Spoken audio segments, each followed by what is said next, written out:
আসসালামু আলাইকুম সম্মানিত দর্শক মণ্ডলী। দেশনেত্রী বেগম খালেদা জিয়া, তিনি আপসহীন নেত্রী, তিনি মাদার অব ডেমোক্রেসি বা গণতন্ত্রের মা। তিনি বাংলাদেশের মানুষের কাছে দেশপ্রেম, সৎসাহস, নৈতিকতা, আস্থার এক অনন্য প্রতীক। বেগম খালেদা জিয়ার রাজনৈতিক জীবন 1982 সাল থেকে যদি আমরা ধরি তাহলে 43 বছর। এই 43 বছর, এই দীর্ঘ সময় ধরে জনপ্রিয়তার মাপকাঠিতে বেগম খালেদা জিয়া বাংলাদেশের ইতিহাসে সবচেয়ে বেশি সময় ধরে তার প্রতি জনগণের আস্থা ধরে রাখার ক্ষেত্রে শীর্ষ নেত্রী। তার সমকক্ষ আর কেউ নয়, তার সঙ্গে তুলনাযোগ্য বাংলাদেশের 54 বছরের রাজনীতির ইতিহাসে এই কনটেক্সটে অন্তত আর কাউকে পাওয়া যাবে না। শহীদ রাষ্ট্রপতি জিয়াউর রহমান বা অন্য অনেক রাজনীতিবিদের জনপ্রিয়তার কথা আসতে পারে, কিন্তু তাদের মেয়াদটা খুবই সংক্ষিপ্ত, সেটি অনেক ক্ষেত্রেই দুর্ভাগ্যজনক। বেগম জিয়া আল্লাহর অশেষ রহমতে তিনি অদ্যাবধি বিএনপির চেয়ারপারসন, তার বয়স 80, তিনি এখনও জীবিত আছেন এবং বিএনপির চেয়ারপারসন হিসেবে তিনি দায়িত্ব পালন করছেন। এই মহিষী নেত্রীর জন্ম 1945 সালের 15ই আগস্ট।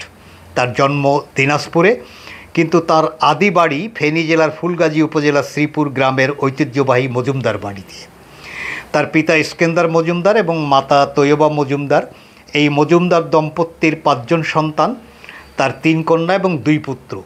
বেগম জিয়া এক্ষেত্রে তিনি মেঝো এবং তার বোনের 3 জনই বড় এবং ভাই 2 জন, তারা ছোট। তার এক ভাই সাইদ ইস্কেন্দার, যিনি সেনাবাহিনীতে কর্মরত ছিলেন, এবং আর একজন ভাই শামীম ইস্কেন্দার, যিনি বিমান বাহিনীতে কর্মরত ছিলেন। এই পরিবারটি ওই সময়ের প্রেক্ষাপটে একটি ঐতিহ্যবাহী বর্ধিষ্ণু পরিবার এবং শিক্ষা, দীক্ষা, সংস্কৃতি, রুচি, এক্ষেত্রে দিনাজপুরের মানুষ অন্তত সাক্ষী দেবেন যে ইস্কেন্দার মজুমদার এবং তার পরিবার কতটা অগ্রসর ছিলেন সেই সময়। দিনাজপুরেই এখানেই তাদের দীর্ঘ সময়টা এই মজুমদার পরিবারের কেটেছে। বেগম খালেদা জিয়ার প্রাইমারি শিক্ষা শুরু হয় দিনাজপুরের মিশন স্কুলে। তিনি দিনাজপুর সরকারি বালিকা উচ্চ বিদ্যালয় থেকে 1960 সালে ম্যাট্রিকুলেশন পাশ করেন। আমরা এখন যেটাকে এসএসসি ধরি, এটি ওই সময় ম্যাট্রিকুলেশন এই সিস্টেমে ছিল। এবং ওই 1960 সালে তিনি ম্যাট্রিকুলেশন পাশ করেন। ওই বছরেই সামরিক বাহিনীর একজন তরুণ অফিসার জিয়াউর রহমানের সঙ্গে তিনি বিবাহ বন্ধনে আবদ্ধ হন। পরবর্তীতে তিনি দিনাজপুর সুরেন্দ্রনাথ কলেজে লেখাপড়া করেন। স্বামীর চাকুরি সূত্রে তিনি পাকিস্তান চলে যাওয়ার কারণে তার লেখাপড়ার ওই পর্যায়ে এগোতে পারেনি। 1971 সালে জিয়াউর রহমান যখন পরিবারের কথা চিন্তা না করে দেশের চিন্তা করে তিনি স্বাধীনতার ঘোষণা দিলেন, এবং তিনি ঘোষণা দিলেন উই রিভল্ট, এবং এই ঘোষণা দিয়ে তিনি যুদ্ধে নেতৃত্ব দিলেন। যুদ্ধে তার বিরচিত নেতৃত্বের কথা আমরা জানি। সেই সময় যদি পরিবারের কথা ভাবতেন শহীদ রাষ্ট্রপতি জিয়াউর রহমান, তাকে আমরা স্বাধীনতার ঘোষক হিসাবে, একজন বীরোত্তম মুক্তিযোদ্ধা হিসাবে নিশ্চয়ই আমরা ইতিহাসের পাতায় তার নাম অন্তর্ভুক্ত করার সুযোগ পেতাম না। তো যাক, সেটি ভিন্ন প্রসঙ্গ। এক্ষেত্রে উল্লেখ্য যে ওই সময় চট্টগ্রামের 16 শহরের বাড়িতে বেগম খালেদা জিয়া তার 2 পুত্রকে নিয়েছিলেন। তাদের জীবন স্বাভাবিকভাবেই ঝুঁকিপূর্ণ, এটি সঙ্গত কারণেই বলা যায়। 1971 সালের 16ই মে নৌপথে বেগম খালেদা জিয়া ঢাকায় তার বড় বোন খুরশিদজান হকের বাসায় চলে আসেন এবং সেখানে 17ই জুন পর্যন্ত তারা সেখানে অবস্থান করেন। এরপরে পাকিস্তান সেনাবাহিনী কর্তৃক তারা বন্দী হন এবং 15ই ডিসেম্বর পর্যন্ত ঢাকা ক্যান্টনমেন্টে 2 পুত্রসহ বেগম খালেদা জিয়া বন্দী থাকেন পাকিস্তান সেনাবাহিনীর মেজর জেনারেল জামশেদের অধীনে, এবং 16ই ডিসেম্বর দেশ স্বাধীন হওয়ার পরে তারা সেখান থেকে মুক্তিপ্রাপ্ত হন। এরপরে একটা দীর্ঘ সময় কেটে যায়। শহীদ রাষ্ট্রপতি জিয়াউর রহমানের সামরিক বাহিনীর প্রধান হওয়া, পরবর্তীতে রাষ্ট্রপতি হিসেবে দায়িত্ব পালন, এবং 1981 সালের 30শে মে এক ব্যর্থ সেনা অভ্যুত্থানের শহীদ রাষ্ট্রপতির দুর্ভাগ্যজনক জীবন অবসান, যার মধ্য দিয়ে বাংলাদেশের মানুষেরও একটি অন্যতম দুর্ভাগ্যের সূচনা হয়েছিল, এটি বলাই বাহুল্য। সেই 81 সালের 30শে মের পর থেকে নাবালক 2 পুত্র সন্তানকে নিয়ে বেগম জিয়ার এক সংগ্রামী জীবনের সূচনা। তিনি জাতির প্রয়োজনে, দেশের প্রয়োজনে, দলের প্রয়োজনে 1982 সালের 3রা জানুয়ারি বিএনপিতে সদস্যপদ লাভ করেন এবং বিএনপির রাজনীতির সঙ্গে যুক্ত হন। 1983 সালের মার্চ মাসে তিনি বিএনপির ভাইস চেয়ারম্যান নির্বাচিত হন এবং পরবর্তীতে তৎকালীন চেয়ারম্যান প্রেসিডেন্ট আব্দুস সাত্তারের অসুস্থজনিত কারণে তিনি সেখানে অবসর গ্রহণ করেন এবং বেগম জিয়া ভারপ্রাপ্ত চেয়ারম্যানের দায়িত্ব পালন করেন। 1983 সালের 1983 সালের 1 এপ্রিল তিনি দলের বর্ধিত সভায় প্রথম বক্তৃতা করেন।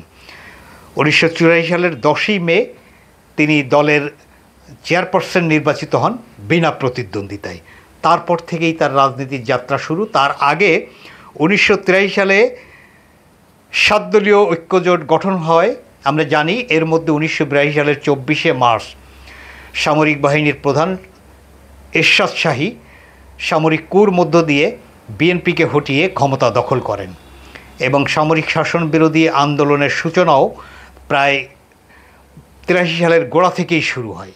14-15 ফেব্রুয়ারি ছাত্র আন্দোলনের সূচনা ঢাকা বিশ্ববিদ্যালয় কেন্দ্রিক। পরবর্তীতে 83 সালে বিএনপির নেতৃত্বে যে 7 দলীয় জোট গঠিত হয়, সেই 7 দলীয় জোটের নেত্রী হিসাবেও বেগম জিয়াই সেখানে নেতৃত্ব দেন। এবং আমরা জানি এর মধ্যে আওয়ামী লীগের নেতৃত্বে 15 দলীয় জোট এটি গঠিত হয়। 1986 সালের এক ঐতিহাসিক বাস্তবতায় সেখানে একটি অন্যরকম দৃশ্যপট রচিত হয়। 7 দলীয় জোট এবং 15 দলীয় জোটের যুগপৎ আন্দোলনের মধ্য দিয়ে যখন শেখ হাসিনা চিটাগাংয়ের একটি জনসভায় বক্তৃতা করেছিলেন, যারা এরশাদের অধীনে জাতীয় নির্বাচনে অংশগ্রহণ করবে তারা জাতীয় বেঈমান হবে, পরে 2-1 দিন পরেই নিজের ঘোষণা দেওয়া মতে জাতীয় বেঈমান রূপে আবির্ভূত হলেন শেখ হাসিনা। তিনি 15 দলীয় জোটের 8টি দলকে নিয়ে তিনি তার তৎকালীন সময়ের সঙ্গী জামাতে ইসলামী, সিপিবি এদেরকে নিয়ে তিনি নির্বাচনে এরশাদ শাহীর অধীনে চলে গেলেন এবং সেখানে সেই নির্বাচনে এরশাদ তার দল জাতীয় পার্টির সংখ্যাগরিষ্ঠ আসন লাভ করে এবং আওয়ামী লীগ বিরোধী দলের আসীন হয়। যদিও সেই নির্বাচনকে আওয়ামী লীগের পক্ষ থেকে প্রহসনের নির্বাচন বলা হয়েছিল, কিন্তু সেই নির্বাচনের মধ্য দিয়েই মূলত এই জাতীয় বেঈমানরূপী শেখ হাসিনা এবং তার তৎকালীন পার্টনার জামাতে ইসলামী, কয়েকটি বাম দল সিপিবি সহ তারা সেদিন এরশাদের এই ক্ষমতাকে পাকাপোক্ত করতে এই নির্বাচনে সহায়তাকারীর ভূমিকা পালন করেছিলেন।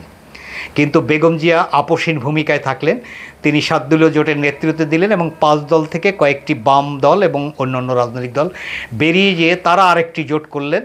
এই 7 দলীয় জোট এবং 5 দলীয় জোটের যুগপৎ আন্দোলন চলতে থাকলো 1990 সালের 6 ডিসেম্বর পর্যন্ত, এরশাদ শাহীর পতনের আগ পর্যন্ত।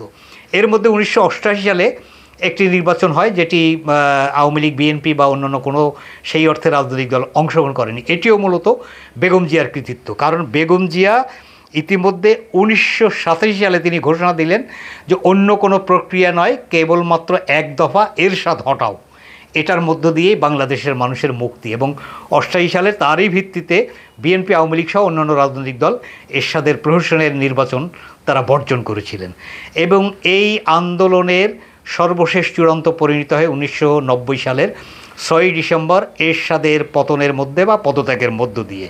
এর মধ্যে বেগম খালেদা জিয়ার এই যে দীর্ঘ 9 বছরের পথযাত্রা, আপোষহীন নেত্রী হিসেবে বিশেষ করে 1986 সালের ভূমিকার কারণে তার আবির্ভূত হওয়া, তার ব্যক্তিত্ব, তার ঔজ্জ্বল্য, রাজনীতিতে তার কমিটমেন্ট, সব মিলিয়ে তাকে বাংলাদেশের মানুষের স্বৈরাচার বিরোধী আন্দোলনের একক আপোষহীন নেত্রী হিসাবে তিনি বাংলাদেশের মানুষের মনে গেঁথে যান। তার নেতৃত্বেই ওই পথযাত্রায় বাংলাদেশ জাতীয়তাবাদী ছাত্রদলের এক ব্যাপক বিপুল উত্থান ঘটে, যেটি বাংলাদেশের ছাত্র রাজনীতির ইতিহাসে সবচেয়ে উল্লেখযোগ্য ঘটনা। এবং এই সময় একটা পরিসংখ্যান যদি আমরা দেখি, যে তাহলে সারা বাংলাদেশে ওই সময় 321টি ছাত্র সংসদ নির্বাচনের মধ্যে 270টিতে ছাত্রদলের প্যানেল জয়লাভ করেছিল। এটি ছাত্র রাজনীতির ইতিহাসে সবচেয়ে অভাবনীয় সাফল্যের এক অনন্য দৃষ্টান্ত। বেগম খালেদা জিয়া তার এই জার্নিতে তিনি 4 বার অন্তত 5 বার গ্রেপ্তার হন। 1983 সালের 28 নভেম্বর, 1984 সালের 3রা মে, 1987 সালের 11ই নভেম্বর, এই 3 বারের রেকর্ড আমরা পাই। আরও 2 বার তিনি গ্রেপ্তার হয়েছিলেন। এরপরে আমরা জানি 2007 সালের 3রা সেপ্টেম্বর তিনি তার পুত্র কোকো সহ সামরিক বাহিনী নিয়ন্ত্রিত তত্ত্বাবধায়ক সরকারের সময় একবার গ্রেপ্তার হয়েছিলেন। তাছাড়া 2008 সালের 8ই ফেব্রুয়ারি একটি মিথ্যা মামলায় ফরমাইশি রায়ের মধ্য দিয়ে তিনি দীর্ঘ সময় কারাবরণ করেছিলেন, এটাও আমরা জানি। 1990 সালের এই প্রেক্ষাপট পরিবর্তনের পরে 1991 সালের 27শে ফেব্রুয়ারি বাংলাদেশে জাতীয় সংসদ নির্বাচন অনুষ্ঠিত হয়, তত্ত্বাবধায়ক সরকারের অধীনে প্রথম আমরা জানি। সেই নির্বাচনে অভাবনীয়, মানুষের অকল্পনীয় একটি সাফল্য লাভ করে বিএনপি 1991 সালে 27 ফেব্রুয়ারির নির্বাচনে, এবং সেখানে 19শে মার্চ 1991 সালে বেগম খালেদা জিয়া প্রধানমন্ত্রী হিসাবে শপথ গ্রহণ করেন। তিনি বাংলাদেশের ইতিহাসে প্রথম মহিলা প্রধানমন্ত্রী এবং মুসলিম বিশ্বের ইতিহাসে দ্বিতীয় মহিলা প্রধানমন্ত্রী। তার আগে বেনজির ভুট্টো পাকিস্তানের প্রধানমন্ত্রী ছিলেন। তিনি 1996 সালে আমরা জানি তখন আওয়ামী লীগ, জাতীয় পার্টি, জামাত ইসলামী সহ সকল রাজনৈতিক দল বিএনপির বিরুদ্ধে একটি আন্দোলন করেছিল। সেই বিএনপি প্রায় একঘরে হয়ে যাওয়ার মতো অবস্থা। সেই অবস্থায় বেগম খালেদা জিয়ার নেতৃত্বে আমরা জানি জাতীয় সংসদে 116টি আসনে বিএনপি 1996 সেই নির্বাচনে জয়লাভ করেছিল, এবং একই সাথে বলা বাহুল্য যে 29 থেকে 32টি আসনে 2000-এর নিচে পার্থক্যে সেদিন বিএনপি হেরেছিল। অর্থাৎ এটি যদি না হতো তাহলে তখনও 1996 সালে এককভাবে বিএনপি রাষ্ট্র ক্ষমতায় যাওয়ার একটি যথেষ্ট সুযোগ ছিল। বেগম খালেদা জিয়ার এই রাজনৈতিক জার্নিতে তিনি 2010 সালের 13ই নভেম্বর তার স্বামীর স্মৃতি বিজড়িত 38 বছরের বাসভবন থেকে আওয়ামী লীগ অত্যন্ত নিষ্ঠুরভাবে তাকে উচ্ছেদ করে দেয়, এবং এই বাসভবনটি 1972 সালে যখন জিয়াউর রহমান আর্মির ডেপুটি চিফ হলেন সেই সময় থেকে তারা বাস করতেন। 2010 সালের 13ই নভেম্বর এই বাসভবন থেকে বলপূর্বক তাকে উচ্ছেদ করা হয়। এবং আমরা জানি যে বেগম খালেদা জিয়া এর মধ্যে অনেক ঘাত প্রতিঘাতের মধ্যে দিয়ে যান। তার জ্যেষ্ঠ পুত্র জনাব তারেক রহমান 111 সরকারের কেমন নিষ্ঠুর নির্যাতনের শিকার হয়েছিল আমরা জানি। তার কনিষ্ঠ পুত্র এই নির্যাতনের শিকার হয়ে 2015 সালের 24 জানুয়ারি মালয়েশিয়াতে চিকিৎসাধীন থাকা অবস্থায় তিনি মৃত্যুবরণ করেন। এর এত দুঃখ, কষ্ট, বেদনা, এত সংগ্রাম, তারপরেও বেগম খালেদা জিয়ার আপসহীন নেতৃত্ব এবং চরিত্রকে কোনোভাবেই টলানো সম্ভব হয়নি। এই দীর্ঘ কারাবরণ, বিশেষ করে 2018 সালের 8ই ফেব্রুয়ারি পর থেকে এই সময়ে নানা অপচিকিৎসা, চিকিৎসাহীনতা এবং এক ধরনের ষড়যন্ত্রের কথাও অনেকে বলে থাকেন। তিনি দীর্ঘমেয়াদী কিডনি রোগে আক্রান্ত, পচনশীল যকৃতের রোগ, অস্থির haemoglobin, severe diabetes, rheumatoid arthritis এবং বয়সজনিত অন্যান্য জটিলতায় তিনি গুরুতর অসুস্থ হয়ে পড়েন। বারবার তাকে চিকিৎসকরা অ্যাডভান্স সেন্টারে চিকিৎসার জন্য সুপারিশ করলেও হাসিনা সরকার, ফ্যাসিবাদী হাসিনা সরকার এই সুযোগটি বেগম খালেদা জিয়াকে দেননি। দেশের সাবেক 3 বারের প্রধানমন্ত্রী, দেশের একজন জ্যেষ্ঠ নাগরিক, আইনের যে কোনো কনটেক্সটে তিনি এই বিবেচনায় জামিন পেতে পারেন, অথচ আওয়ামী লীগ সরকার তাকে জামিন দেননি। পরস্পরায় শোনা যায় রাজনীতি করবেন না এই মুচলেকা দিলে, এবং দেশের বাইরে চলে যাওয়ার সুযোগ যদি পান তাহলে রাজনীতি করবেন না, এরকম মুচলেকা দিলেই কেবলমাত্র চিকিৎসার জন্য তাকে বাইরে যেতে দেওয়া হবে এবং তিনি দেশে আর কখনোই ফিরতে পারবেন না। বেগম জিয়া এই ধরনের সরকারের আপোষ প্রস্তাবে রাজি হননি বলেই তিনি সেই অসুস্থ শরীর নিয়ে, জীবনের ঝুঁকি নিয়ে তিনি কারাজীবনেই বেছে নিয়েছিলেন। এবং আজকে যে তার এই যে শারীরিক চরম ভগ্নদশা, ঝুঁকিপূর্ণ দশা, এটি 18 সালের পরে এই ধরনের অনাচারের কারণেই যে হয়েছে এটি বলা বাহুল্য। এর মধ্যে 2021 সালে তিনি করোনায় আক্রান্ত হয়েছিলেন। 22 সাল সহ কয়েক দফা বাংলাদেশের সারা মানুষ অনেকগুলি বিনিদ্র রাত্রে কাটিয়েছে, কারণ এমন সংবাদ আসছিল যে বেগম জিয়ার অবস্থা অত্যন্ত ঝুঁকিপূর্ণ। কখনো কখনো তিনি আর বেঁচে নেই এমন সংবাদেও মানুষের হৃদয়ে আলোড়িত হয়েছিল। আমরা অনেকে, আমি নিজে যেমন, আমরা রাত জেগেছি, তাহাজ্জুদ পড়েছি বেগম জিয়ার জীবনের জন্য। আল্লাহ আমাদের বাংলাদেশের সাধারণ মানুষের প্রার্থনা কবুল করেছেন, তিনি আজও বেঁচে আছেন। এটি আল্লাহর একটা অন্যতম কুদরত এবং আমাদের প্রতি রহমত। আমরা জানি বেগম জিয়ার নির্বাচনে সাফল্যের ইতিহাস বিশ্বের বুকে এক অনন্য রেকর্ড সৃষ্টি করার মতো ইতিহাস। তিনি বাংলাদেশে 5টি নির্বাচনে মোট 23টি আসনে তিনি নির্বাচনে অংশগ্রহণ করেছেন, কোনো নির্বাচনে তিনি হারেননি। তিনি 23টি নির্বাচনী এলাকায় নির্বাচনে জিতেছেন। বিশ্বের ইতিহাসে এই রকম দৃষ্টান্ত অনেক ঘটেছে, আমি ব্যক্তিগতভাবে নিজে কোথাও পাওয়া যায়নি। এটি গিনিস বুক অফ রেকর্ডসে ওঠার মতো ঘটনা আমি মনে করি। বিএনপির শীর্ষ পর্যায়ের নেতৃবৃন্দ নিশ্চয়ই এই ব্যাপারে উদ্যোগী হবেন আশা করি, কারণ এটি বিশ্বের ইতিহাসে কোথাও নেই যে 5টি জাতীয় সংসদ নির্বাচনে 23টি আসনে কোনো আসনে তিনি হারেননি। অথচ তার প্রতিদ্বন্দ্বীর কথা আমরা জানি। 91 সালে তিনি ঢাকার 2টি আসনে অপেক্ষাকৃত অপরিচিত প্রার্থীদের কাছে হেরে শুধু নিজের পৈতৃক ভিটা গোপালগঞ্জেই তিনি নির্বাচনে জিততেন এবং ওটিকেই তিনি জেতার জন্য বেছে নিতেন। ওখানে ছাড়া অন্য জায়গায় নির্ভর করার মতো সুযোগ তিনি তার শ্বশুরবাড়ি রংপুরে, সেখানেও তিনি নির্বাচনে জিততে পারেননি, অনেকটা অনুকূল পরিবেশেও তিনি জিততে পারেননি। এই বেগম খালেদা জিয়ার সম্মান আসলে আল্লাহ প্রদত্ত বিষয়। বেগম জিয়াকে যখন চিকিৎসার জন্য বাইরে নেওয়ার প্রশ্ন উঠেছিল, তখন শেখ হাসিনা একটি সভায় প্রকাশ্যে বলেছিলেন, বয়স তো 80, এই মরে আর কত, তাকে তো যথেষ্ট চিকিৎসা দেওয়া হয়েছে। অথচ বেগম খালেদা জিয়া এখন একজন মুক্ত নাগরিক, তিনি রানীর মতো সম্মানে বাংলাদেশে জীবনযাপন করছেন, আর শেখ হাসিনা পালিয়ে যেয়ে ইন্ডিয়ায় রিফিউজি হিসাবে জীবনযাপন করছেন। এমনকি আমরা দুটো ঘটনা এখানে উল্লেখ করতে চাই যে বেগম জিয়ার সম্মান আল্লাহ প্রদত্ত সম্মান। আল্লাহ যাকে সম্মানিত করেন, পৃথিবীর মানুষ তাকে অসম্মানিত করতে পারে না।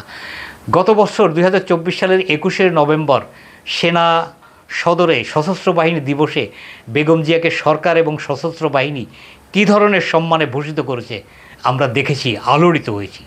প্রধান উপদেষ্টা ডক্টর ইউনূস, সামরিক বাহিনীর কর্মকর্তারা, সেনা প্রধান সস্ত্রীক বেগম খালেদা জিয়াকে ভিজিট করেছেন। এবং তারপর আমরা দেখেছি তিনি যখন 2025 সালে অর্থাৎ এই বছরের 7ই জানুয়ারি চিকিৎসার জন্য লন্ডন যাবেন, কাতারের আমির তার জন্য তার রাজ পরিবারের এয়ার অ্যাম্বুলেন্স এটি বাংলাদেশে পাঠিয়ে দিয়েছিল। এবং একইভাবে তিনি যখন 6ই মে বাংলাদেশে ফিরে আসলেন, পুনরায় কাতারের আমির তার সেই রাজ পরিবারের ব্যবহারযোগ্য সেই এয়ার অ্যাম্বুলেন্স দিয়ে তাকে আবার বাংলাদেশে পাঠালেন। এটি আসলে জগতেই মানুষকে আল্লাহ তাআলা কীভাবে সম্মানিত করেন তার একটি অনন্য উদাহরণ। বেগম জিয়া 1991 সালে শাসন ব্যবস্থায় এসে বাংলাদেশে যুগান্তকারী কয়েকটি পরিবর্তন করেন। তিনি অর্থনীতিতে ভ্যাট প্রথা অর্থাৎ ভ্যালু অ্যাডেড ট্যাক্স চালু করেন, যার উপরে বাংলাদেশের অর্থনীতি এখন দাঁড়িয়ে। আমরা জানি 90 পূর্ব বাংলাদেশ খয়রাতির দেশ ছিল।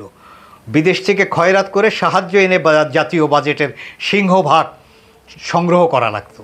সেখানে এই ভ্যালু অ্যাডেড ট্যাক্স ভ্যাট ব্যবস্থা প্রবর্তনের পরে এখন বাংলাদেশের জাতীয় বাজেটে সিংহভাগ টাকাই আমরা অভ্যন্তরীণ উৎস থেকে সরবরাহ করতে সক্ষম হই। এটি বেগম জিয়ার অন্যতম যুগান্তকারী ঘটনা। এছাড়া তিনি তার সময় প্রাইমারি শিক্ষাকে সবার জন্য ফ্রি এবং বাধ্যতামূলক করেছিলেন।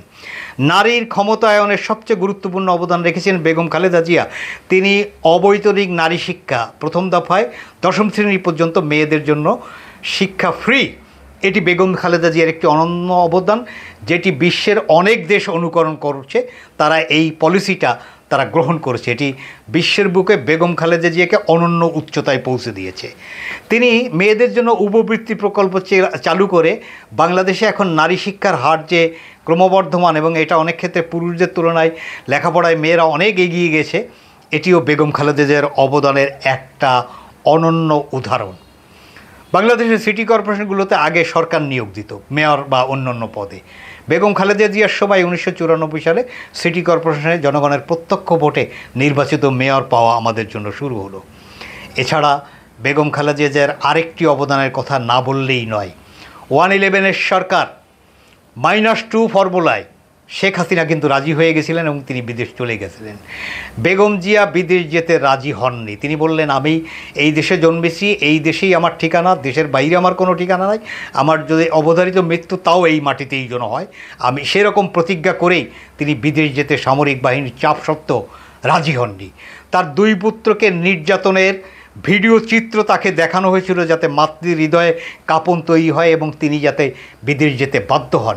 এমনকি আমরা দেখেছি রাত জেগে সাংবাদিকরা এয়ারপোর্টে বেগম জিয়া বিদেশ চলে যাবেন এই নিউজ কভার করার জন্য বসেছিলেন, কিন্তু বেগম খালেদা জিয়া দেশ ছাড়েননি। এবং বেগম খালেদা জিয়ার আপোষহীন চরিত্রের কারণেই 2008 সালের জাতীয় সংসদ নির্বাচন অনুষ্ঠিত হয়েছিল, না হলে বাংলাদেশের ইতিহাস ভিন্ন হতো, এটি বলা বাহুল্য। রাজনীতিতে অংশগ্রহণ না করার কোনো শর্ত বেগম জিয়া কখনো মানে নাই, 111 সরকারেরও মানেন নাই, শেখ হাসিনার এই নিষ্ঠুর ফ্যাসিবাদী সরকারেরটাও তিনি মানেন নাই। এবং তার এই আপোষহীন চরিত্রের কারণে আজকে বাংলাদেশে এই সফল গণ অভ্যুত্থানের মধ্য দিয়ে বাংলাদেশ আরেকটি গণতান্ত্রিক অভিযাত্রার পথে এগিয়ে যাচ্ছে, এটি বলা বাহুল্য। আমরা এই নেত্রীর অবদানকে কি বলে মূল্যায়ন করব? এই নেত্রীর অবদানকে কি বলে আমরা প্রতিদান দেব?